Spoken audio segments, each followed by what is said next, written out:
민사집행법은 채권자의 정당한 권리를 실현하는 마지막 열쇠입니다. 법원의 판결이나 집행권한이 있더라도 실제로 채무자가 변제를 거부하거나 이행하지 않는다면 무용지물이 될 수 있습니다. 이때 민사집행법은 국가가 강제력을 동원하여 권리를 실현할 수 있도록 보장하는 역할을 합니다. 채권자는 정당한 권리를 행사할 수 있도록 보호받고 채무자는 부당한 피해를 입지 않도록 절차가 공정하게 운영되며 모든 사람은 법을 통해 권리를 회복할 수 있습니다. 이처럼 민사집행법은 법적 권리의 실질적 보장을 위한 최종적인 장치라는 점에서 우리 사회에서 반드시 필요한 제도입니다. 민사집행법의 체계와 주요 내용에 대해 설명드리겠습니다. 먼저 제1편 총칙에서는 민사집행법의 목적과 기본 원칙, 그리고 집행을 담당하는 기관, 집행관 및 법원 등에 대해 규정하고 있습니다. 즉, 민사집행이 이루어지는 법적 기반을 정리한 부분입니다. 다음으로 제2편 강제집행에서는 강제집행의 절차와 요건을 다루고 있습니다. 제1장 총칙에서는 강제집행을 개시하기 위한 요건, 즉 집행권한의 필요성과 집행법원의 관할 등에 대해 설명합니다. 제2장 금전채권에 기초한 강제집행에서는 채권자가 금전채권을 집행하기 위해 필요한 절차를 규정하고 있습니다. 제1절 재산명시 절차 등에서는 채무자의 재산을 파악하는 방법, 즉 재산명시, 재산조회, 채무불이행자 명부 등재 등에 대해 다룹니다. 제2절 부동산에 대한 강제집행에서는 부동산 강제경매 및 강제관리 절차를 규정하고 있습니다. 제3절 선박 등에 대한 강제집행에서는 선박, 항공기, 자동차 등 특정 동산에 대한 강제집행 절차를 설명합니다. 제4절 동산에 대한 강제집행에서는 채무자의 동산을 압류 매각하여 금전채권을 변제하는 절차를 규정하고 있습니다. 제3장 금전채권 외의 채권에 기초한 강제집행에서는 금전채권이 아닌 특정물 인도, 권리 이전, 일정 행위의 이행을 강제하기 위한 집행 절차를 다룹니다.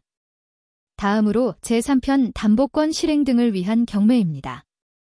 여기서는 저당권, 근저당권과 같은 담보권을 실행하기 위한 경매 절차를 규정하고 있습니다. 채권자가 담보권을 행사하여 경매를 통해 채권을 회수하는 과정이 포함됩니다. 마지막으로 제4편 보전처분입니다. 보전처분은 본안 소송 전 또는 소송 중에 채무자의 재산이 유출되는 것을 막기 위한 절차입니다. 제1장 가압류는 금전채권을 보전하기 위한 절차로 채권자가 본안 소송 전 재산을 확보하기 위해 신청하는 제도입니다. 제2장 가처분은 금전채권 이외의 권리를 보전하는 절차로 예를 들어 부동산 등기 이전을 방지하거나 특정 행위를 금지하는 내용이 포함됩니다.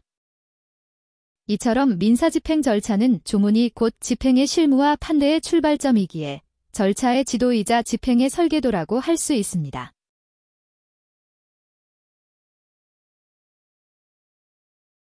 민지법 20번 문제입니다.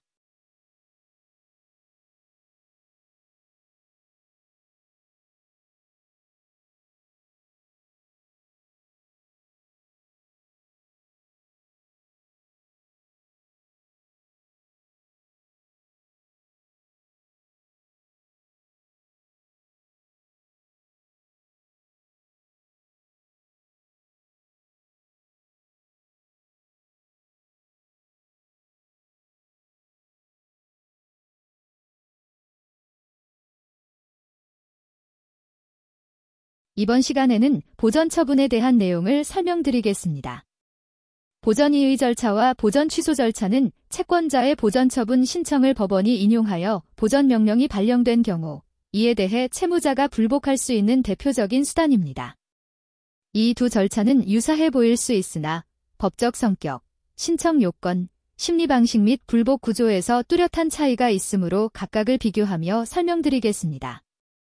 먼저 개념을 살펴보면 보전이의 절차는 보전명령이 처음부터 형식적 또는 실체적 요건을 결여하였다는 이유로 그 명령의 취소나 변경 또는 보전 신청의 기각을 구하는 불복 절차입니다.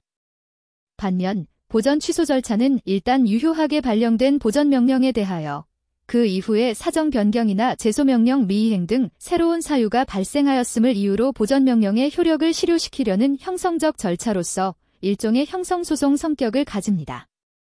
법적 성격으로 보자면 보전이해는 항고를 대신하도록 특별히 마련된 단심적 불복 절차이고 보전 취소는 법원이 새로운 판단을 내리는 독립적 절차로 그 결과에 따라 즉시 항고가 허용되는 일반 재판 결정에 해당합니다.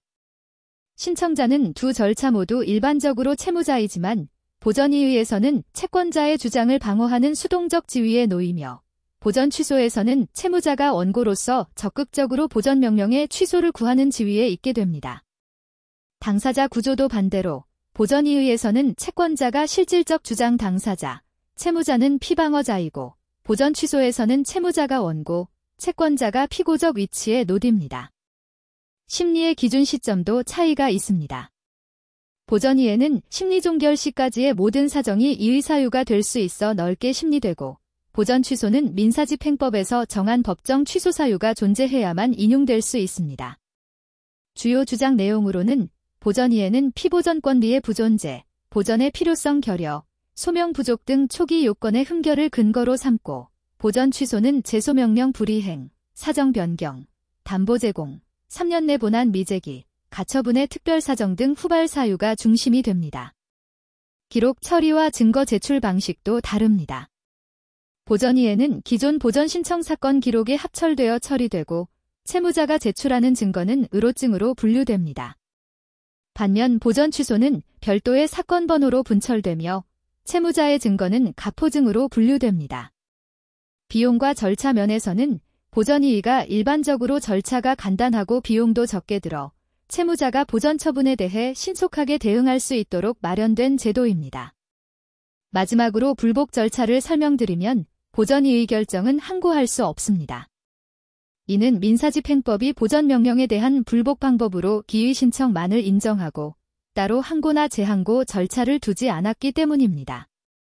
또한 보전이해는 애초에 항고를 대신하는 특별한 단심 절차로 설계되었으며 보전 처분의 신속성, 실효성, 김시적 효율성이라는 제도적 목적을 고려할 때 항고가 허용되지 않는 것이 원칙입니다. 반면 보전 취소 신청에 대한 결정은 인용이든 기각이든 즉시 항고가 가능합니다. 따라서 채무자가 보전 취소 신청을 했는데 기각되면 채무자가 항고하고 인용되어 보전명령이 취소되면 채권자가 항고할 수 있습니다. 이 항고는 민사소송법 제444조에 따른 즉시 항고로서 결정서 송달일부터 일주일 이내에 제기해야 합니다. 이처럼 보전이의와 보전 취소는 명확히 다른 절차입니다.